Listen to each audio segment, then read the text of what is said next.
You slept through your alarm, missed the train, and your breakfast sandwich, cold. Sounds like you could use some luck.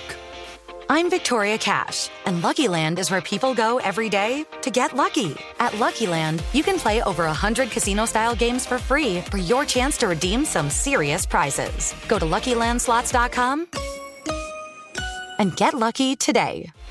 No purchase necessary. VGW Group. Void where prohibited by law. 18 plus. Terms and conditions apply. Imagine relying on a dozen different software programs to run your business, none of which are connected, and each one more expensive and more complicated than the last. It can be pretty stressful. Now, imagine Odoo. Odoo has all the programs you'll ever need, and they're all connected on one platform. Doesn't Odoo sound amazing? Let Odoo harmonize your business with simple, efficient software that can handle everything for a fraction of the price. Sign up today at odoo.com. That's ODOO.com. It's time to get inside the Giants Huddle. Let's go, let's go, let's go. On Giants.com. I like it, I like it. And the Giants mobile app. Boom, give me some juice. Part of the Giants Podcast Network. Let's roll. Welcome to another edition of the Giants Huddle Podcast, brought to you by Citizens, the official bank of the New York Football Giants. I am John Schmeelk, joined by a member of the family, former Giants punter, Jeff Feagles. Jeff, Johnny, it's good to see you, brother. How are you, man? I'm doing great. So are you. You look great. Everybody's haven't been in the building in a while. So I know. I haven't seen you in a while. I think everybody went on diets before training camp this year. Everybody's kind of losing weight around here. It's awesome. You look great. I appreciate it. I haven't seen Tino yet, so maybe.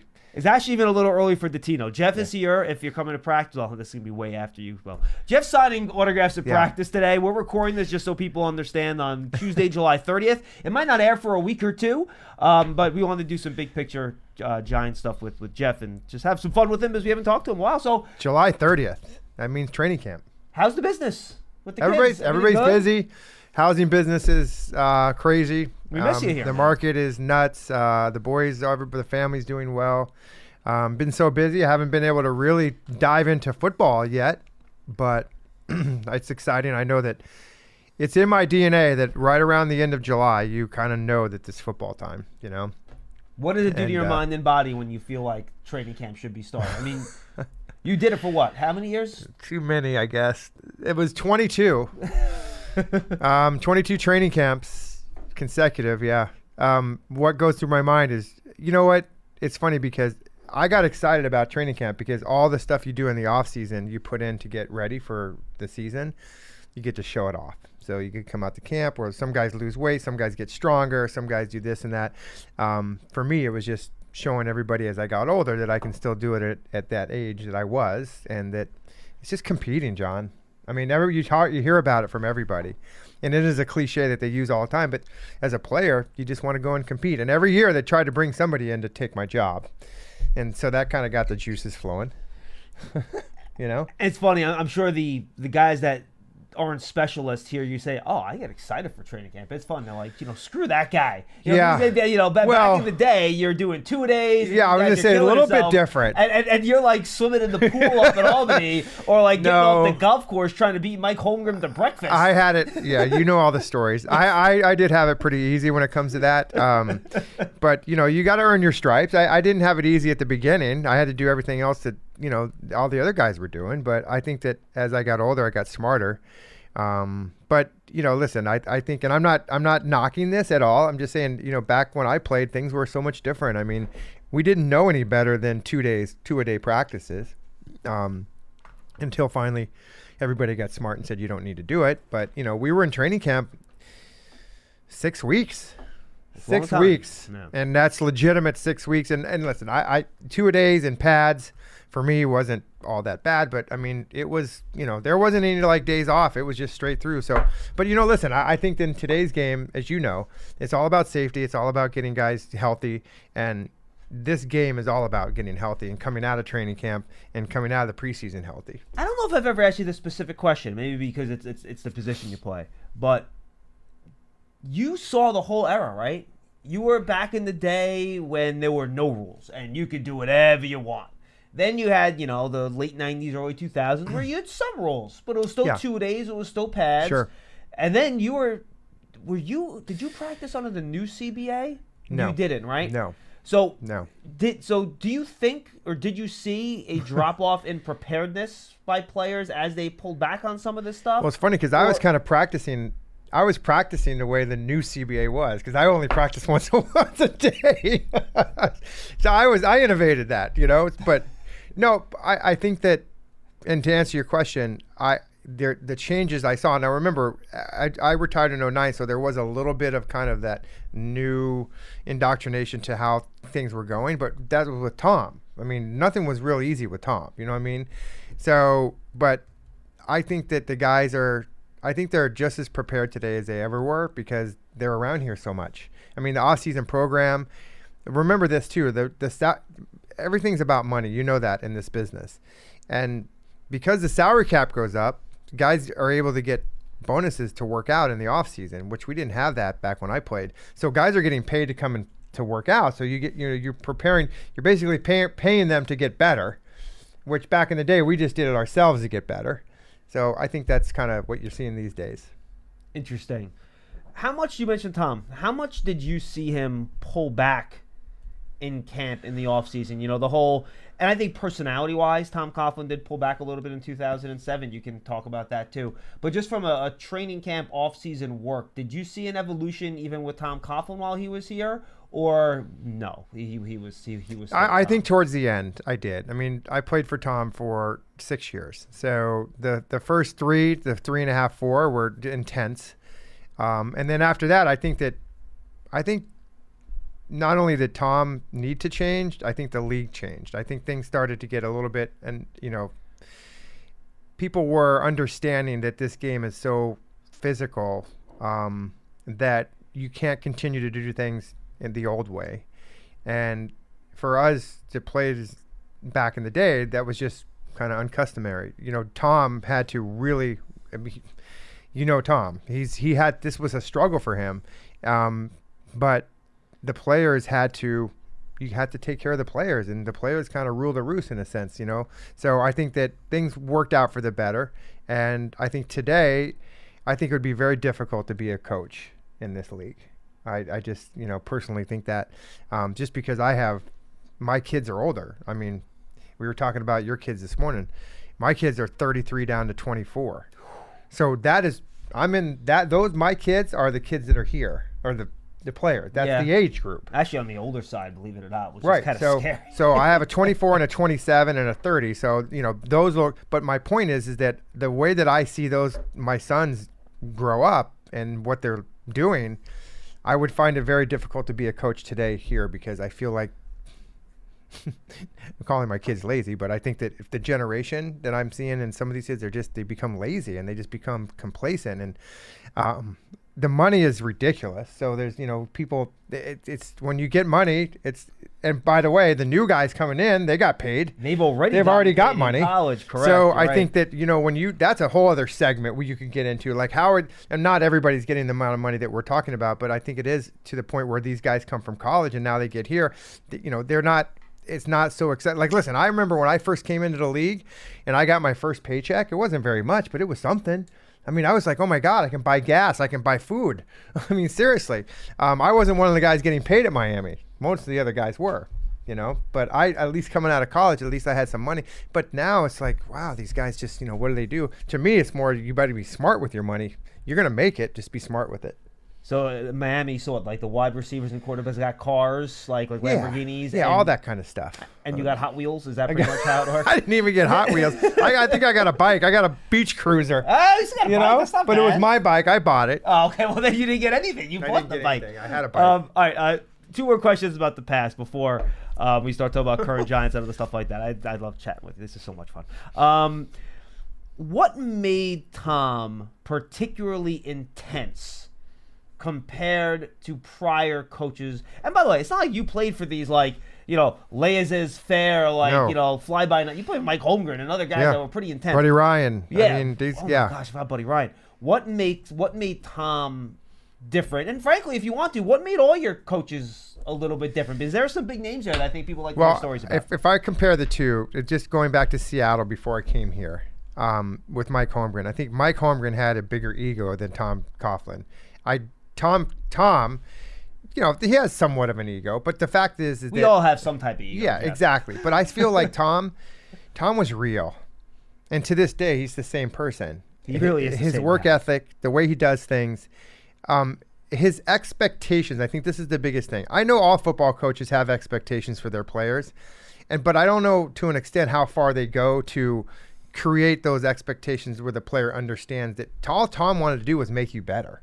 Constantly. And by the way, not just as a football player, like no, as a human person, being. 100%. As someone that worked not in the football side, I felt pressure to do things, everything I did the right way, because I was afraid Tom would see me not, like even just standing around waiting for something to happen doing production, you would want to do it a certain way. So if Tom walked by and you were like leaning against the fence or like he would say something. That's what he would do. You know this better than anybody, is that I feel like the head coach creates some the atmosphere in the building. And then that's what happens with the players. The players are kind of become their head coach, and that's what I'm talking about. He prepared people the way, because he was an example, and you lead by example.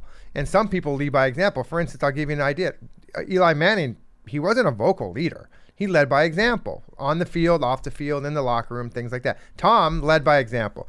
You either are going to abide to what he's doing, or you're not going to be there at all, because he's only trying to find people that are going to fit into his puzzle, that is going to collectively, as a group of 53 guys, might be more now, but just going forward, the fact is that you have to be on the same page as him. And if you're not, then you're gone. And now listen, that was tough at the beginning. You all, it's chronicled. Strahan will tell you, he didn't like Tom Coughlin at first. Ooh. Nobody did. I had no problem with Tom, because you know what? I'm like you. I'm a rule follower. I got no problem not wearing socks. I'll wear whatever it is. You can't wear white socks. Okay, I wear brown socks, black socks. Who cares? Just don't wear white. Do you know how hard it was for guys to do that? I mean, come on, guys, seriously. So, and then I think Tom finally, that was the part where he loosened up a little bit, and God bless Judy Coughlin, that Judy helped him get over that point. But to answer your question about Tom, is that he expected so much from you as an individual and as a football player, and he imposed his will on you constantly, and you know that because the building, everybody around him kind of reacted to it. And by the way, that never leaves you. Like, no, the way I approach everything in life now is the way Tom Coughlin kind of set the standard. Good for you. Because you know what? I have people. I mean, I played for a lot of coaches, and everybody always asks me, "Who was your favorite coach?" And every single time, Tom, because Tom taught me life skills. He really did. And believe me, as an older guy on the team when I was playing, I was in his office a lot, learning about life. Because you know what?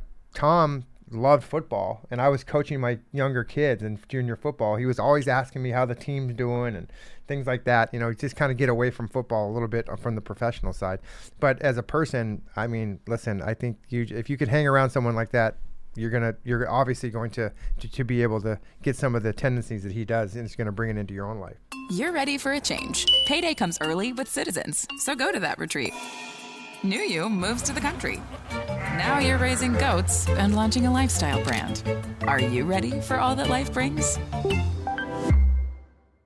How about Holmgren and Buddy Ryan? Give me some examples of kind of what made them different or special. Well, Buddy was great, because Buddy gave me Buddy really, and I'll do this quickly, he really gave me the opportunity to move on in my career, because I got cut in New England after my second year, and Buddy hired me in Philly. But Buddy told me that I was going to be gone, because this is when the injured reserves were different. Once you went on injured reserve, you had to be on there for 8 weeks. I know it's a little bit kind of like that now, and he said, you're going to be gone. After 8 weeks, John Telchik is coming back. So you need to do well and to try to get another job. So you were brought in to replace somebody that was hurt. Exactly. I got you. I didn't know that. So okay. he gave me a chance, and then I basically did so well that he didn't, John Telchik never came back to play. Oh, poor John. Poor John. Yeah. But he was intense. And by the way, the punting position, as you know, is a defensive player. And if you were a defensive player, Buddy loved you. So. He must have not liked it if you did not punt the ball well. No, he loved it when I put him inside, so as long as I did my job, just like anything else. So he was great to play for. Who was the other one? Holmgren. Oh. Okay, so he was a big man. He still is a big man. We called him the Big Show was his nickname, because it was all about Mike Holmgren. What is he, about like 6'3", 6'4"? He's 6'5". Is he really? And he at that time he was pushing 290 pounds. I have not met him in the person. biggest man, just like, and so intimidating as a human being. Like, you see him on the sideline with like little mustache and everything. Like you don't No, get that intense. feel. But I felt like Tom and like Holmgren was to the point where he was so consumed with the offense because that's what he was. They didn't really care about anything else. For the folks that don't remember, he was with Brett Favre in Green Bay. But he was West Coast offense. He was very intense about winning. I mean, all head coaches are, but I mean to the point where he was just. But his ego was incredible. Like, I mean, we pulled up to training camp one day and there was a picture of him on the side of the building, like up at. Just imagine you're pulling in here and there's a 50-foot stable. Yeah, right there. Like, and that's pretty funny. And he said underneath it said it's showtime. So that's why we call him the Big Show. All right, some people have probably heard this story, but it's one of my favorite ones. Tell them the Mike Holmgren at breakfast training camp story because I just love it. It is training camp. Yeah, I know. That's why I tell it. And I'll do it quickly. We were in Spokane, Washington, and if you've ever been out on the Northwest, the sun comes up very early there, 4:30ish. So me and Foley, I was the first. Axel? No, I know that. Axel. Glenn Foley, the quarterback, big golfer. Yes. Long story short, we had access to this golf course right by the training camp where we were at. So we would go at 5 o'clock in the morning, and we would go play 18 holes in about an hour and a half. We had 2 carts. Anyways, come back one day to training camp to go to. I got to check in. Everybody's got to eat, right? Well, I made the mistake of I grabbed the tray. And it's a little cafeteria. You put the tray down, you're grabbing your food, and Tom, I keep telling Tom, Holmgren comes in behind me. So he's got his tray, and he's done, and I have my golf glove in my back pocket accidentally. And he lifted up the golf glove and he put it on my tray, and he says, "So what'd you shoot today?" I was busted big time. My face just turned red. And I said immediately, "Oh, well, I beat Foley today." So I threw him under the bus too. I told him that. It wasn't going to just be me, And he said, "Well, where's Foley at?" I go, "I don't know. He's probably just went back and I have no idea." And he's like, "Well, you keep that between you and I," and put it back in my pocket. But listen, I told you, I only that's later in my career, So I was we went out and played golf, but it was nothing. Those are the days I weren't punting or anything like that. But it was a pretty funny story. But he caught me red-handed. I should remember this. Who was your head coach in Arizona? So when I first got there, it was Buddy. Okay. And then after he left, it was Vince Tobin, probably the worst head coaches I've ever had. Why? It wasn't how there are some coordinators that are just not good head coaches. That was him. That was him. Outstanding defensive coordinator, but just a horrible coach. Just is like overall leadership ability. Yeah, he was just he wasn't a head coach. His leadership skills just weren't there. So yeah. Okay. And then of course when I went to Seattle after I left Arizona, it was Dennis Erickson for 1 year, and he was a lot of fun to play for. Obviously you knew from big time players coach. And you knew him from Miami? I knew him. I wasn't there when he was at Miami. Right. But yeah, the connection was there. Football season is coming, and so is the next college semester. If you need funding, a Citizens student loan could help you pay for 100% of your school certified costs. Get your rate quote in about 2 minutes at citizensbank.com/pay-for-college. I must admit, I did not prepare a "Did you play with Jeff Feagles?" That's today. okay. I'm just warning you ahead of time. Thank you. All right, so give me your thoughts on the Giants offseason and kind of where we are here heading into 2024. I think it's exciting. I think it's exciting. I think that I think that from an offensive standpoint, I think that the Giants did what they needed to do. They went out and got some help at the offensive line position. You look at those names across the board; there are a lot of new ones there. So hopefully that'll help. And then you also have some guys that have been here that need to get healthy. That'll certainly help. I think Daniel Jones, another one that's gotten healthy. But you put a big play receiver on that field. I tell people all the time, they're like, "Well, what do you think about the Saquon thing?" I'm like, listen. I think that there was bigger things to do with this roster than to sign Saquon Barkley. That's my take on it, and I believe they got a playmaker. Saquon was the big playmaker on the offense. So now that he's gone, they replaced him with Neighbors, who I think is going to be in a lot of different situations. Just get the ball in his hands. And, I mean, you've been able to watch him out of practice. I haven't. I've only read about some things. He's special. Enjoy watching him, dude. He's fun. He's special, right? So I think that's going to be, as fans, it's going to be really a lot of fun to watch this guy. And, reminiscent of when Odell Beckham came in here. Everybody, listen, he's a big play guy, and that's certainly what we're looking for. You know what's funny, Jeff? And you kind of just clicked it with me here. And we've talked about this, all off season. You were with us back when the Giants drafted Barkley. You were doing shows with us, right? Mm-hmm. You remember the conversations we had. Is a running back worth taking second overall? And we had this conversation a bajillion freaking times over the offseason. And you know what? It's not debating whether or not you take a running back second overall, but you are debating when you're making that decision. All right, well, do you pay a running back $12 to $13 million a year, or do you take that $12 to $13 million a year and put it towards a guy like Brian Burns, right? It's the same type of conversation. It's about money. It's not about draft picks, but it's still about asset allocation.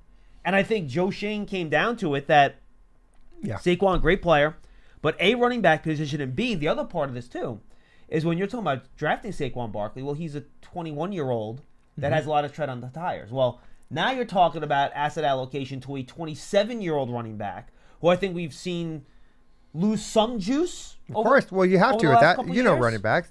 So I just think it's funny that it's the same kind of conversation just replaying itself with some different circumstances, 6-7 years later. Big circumstances, in my opinion, though. I mean, bigger circumstances than when he was 21. Number one, he inevitably has a problem staying on the field.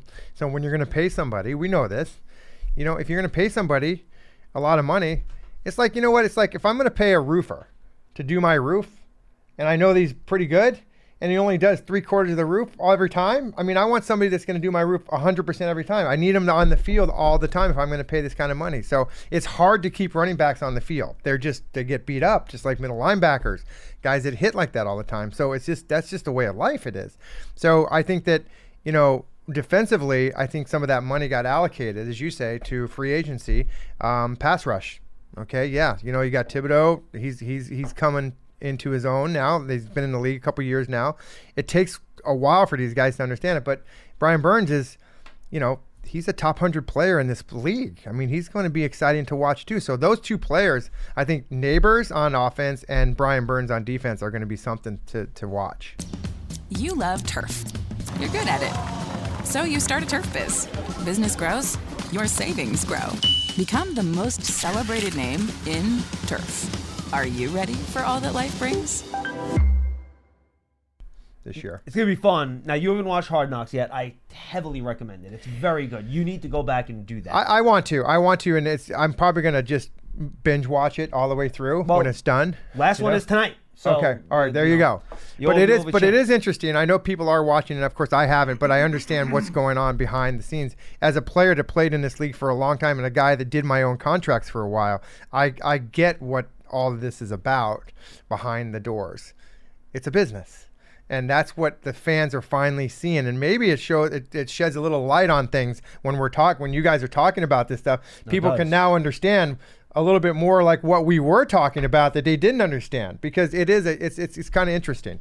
So one thing that at the end of free agency, they show a scene in Hard Knocks. It doesn't spoil anything for you. I mean, you know what happens. It's real life. But it's at the very end of free agency, and they kind of do most of their big moves. And Shane's in his office, and Brian Dable FaceTimes him, right? Because that's what Dave does. He FaceTimes everybody. Uh-huh. And, he sends them an old text exchange between the two. And Shane goes, you know what? Wow, look at that. At the start of free agency, and I forget the exact phrasing, but it was basically help the quarterback and then get the quarterback. Yeah. And it seems like that's really what this offseason was about, right? You talk about the new offensive lineman, whether it's Jermaine Illuminor or John Runyon Jr., adding Neighbors at wide receiver, Brian Burns on defense to get the quarterback. For you, as a guy that lived through an era of Giants football where it was all about protecting the quarterback, getting him weapons, bursts, et cetera, and then on the other side, getting after the quarterback with all the front guys, what's your reaction to seeing them kind of return to that basic build from, and I think Joe Shane has been trying to do this since he's been here, build from the inside out philosophy where you start at the ball at the line of scrimmage and then build out from there? Listen, you've been covering it long enough to know that the rules don't change. You start from there. You start from inside and work out, right? And so I think that it's going to help tremendously, because if you can get after the quarterback, that helps your offense. And if your offense can move the ball, and even if they don't put points on the board, at least they give the defense a better chance on the field position where they're at. So I just think overall that's kind of just the way it's always been. Protect your quarterback and get after the quarterback on defense, and in the meantime, put little guys around you. You look at the receiver core that the Giants have. I mean, a lot of guys get lost in the mix here. You Hyatt and Wendell Robinson, these guys are like, they can play. And then you got Singletary, who's now the new running back. I mean, he's not going to be Saquon Barkley, but he knows the system, and he's a good guy out of the backfield. He's going to run the ball for you. But you know this, John, you can't just have one running back. You got to have a couple, So, and I think what's hurt this team in the past at those positions that we've talked about is depth. And I think as soon as this team starts to build their depth, and I think they have on the offensive line, 100%, and that's hard. It's so hard to do. You can do it on paper. We've done it on paper. We built it through. We've done everything we can. But you know what? It's up to the guys to actually play and really just make us look good by what we did on paper. And it's not easy. And again, health comes into it. And because if you do not have good depth, because the attrition on the offensive line and defensive line, these guys get beat up. So you got to have good backups. Big year for DJ. Yeah. What's your anticipation here? And considering what I think is the best wide receiver group he's had since he's been here, and you hope the best offensive line group he's had since he's been here. I think arguably, I agree with you. I don't know how far back you can go. I mean, talk about building. This is year 3 for this this coaching staff, Shane and Dable. So, yeah, I think that they've got a lot of good pieces on the offense. But for Daniel, I think it's prove it. I mean, listen, we talk about all the money. We obviously know what happened in the draft and the whole quarterback thing and this and that. As a player, that motivates you. It really does. And look at the last time Daniel Jones was motivated. He had a pretty darn good season. He got a huge contract out of it. So I think for Daniel, if I'm Daniel, I'm saying to myself, okay, listen, they wanted to maybe try to get another quarterback. That's known. Second of all, if they don't want me anymore, I got to have a good year because I want to play more football. If they're going to get rid of me, I want to be able to go somewhere else. So, or why don't I just put it in everybody's face and come out and throw, for 25, 30 touchdowns, 6, 7 interceptions, and have a really super year. So make it tough on them to do something with me. That's what I would be. Yeah, and I mean, what else is there, right? I mean, all you can do is play well, right? And again, the position commands money, no matter what. If you don't have a good quarterback, you're not going to go anywhere. And good quarterbacks cost money, John. You know this, okay? So inevitably, you're going to have to pay the position. And by the way, the cap goes up every year. There's ways to circumvent it, and I think that they'll do fine. But for just throw the money away for now. Like don't talk about money. Just talk about what he has to prove to himself and the organization and to the rest of the league. That's what. If I'm Daniel Jones, that's what I'm looking at. We only got a couple minutes here. 2 things I want to ask you about. One, you've been around teams, and whether it's on them or covering them, where you get slow starts, right? And you come out of the gate, you lose a couple games. 0-2. Right, correct. Throw on top of that, you mentioned this is year 3 of the regime. So you know what happens when you got guys going into the 30 years, head coaches and stuff like that, right? So how critical, and we talked about this a lot when you're hosting the show. I'm big on this. Is this the new one? This is the new schedule right here. Okay. How important is it to come out? It's taped down. Sorry, you're going to have to slide over. How important is it for this team to come out here, Jeff, and start fast to keep the good feelings good early so you don't try to dig yourself out of an early hole here, which you've seen this team have to do too many times over the years? Here's the thing with the schedule and who we play. I mean, obviously, it's Minnesota. That's everything's on Minnesota, right? The media puts the pressure on. 100%. The players have to put the pressure on themselves too, because they understand and it's fed to them by the media, social media, everything. So 0-2, only X amount of percentage teams make the playoff if you start 0-2. All this negative kind of just stuff going into these players. You got to let it go, and you just got to concentrate on one game at a time. However, confidence, just like anything in any position or any profession you're in, if you have that confidence coming out of it helps you down the line. So, but listen, I think that the players have to police themselves in the locker room. If you have that loss the first game and lost the second game, understand that there's still 15 games left, and a lot of people lose sight of that. And of course, the press just pounds it at you. So, and in today's world, how do you get away from it other than to throw your phone in the river somewhere?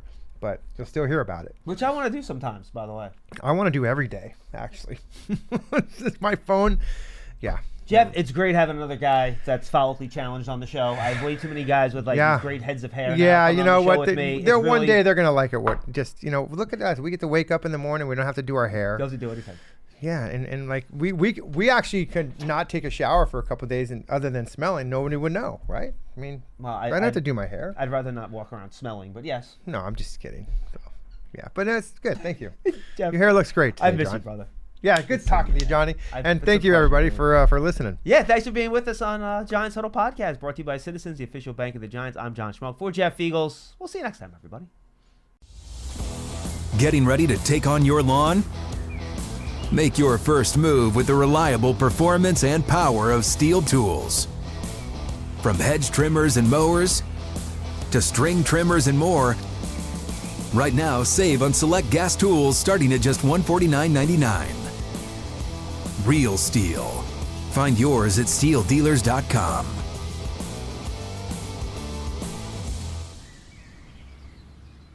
Hey, it is Ryan Seacrest. There's something so thrilling about playing Chumba Casino. Maybe it's the simple reminder that with a little luck, anything is possible. ChumbaCasino.com has hundreds of social casino-style games to choose from with new game releases each week. Play for free anytime, anywhere for your chance to redeem some serious prizes. Join me in the fun. Sign up now at ChumbaCasino.com. Sponsored by Chumba Casino. No purchase necessary. VGW Group. Void where prohibited by law. 18 plus. Terms and conditions apply.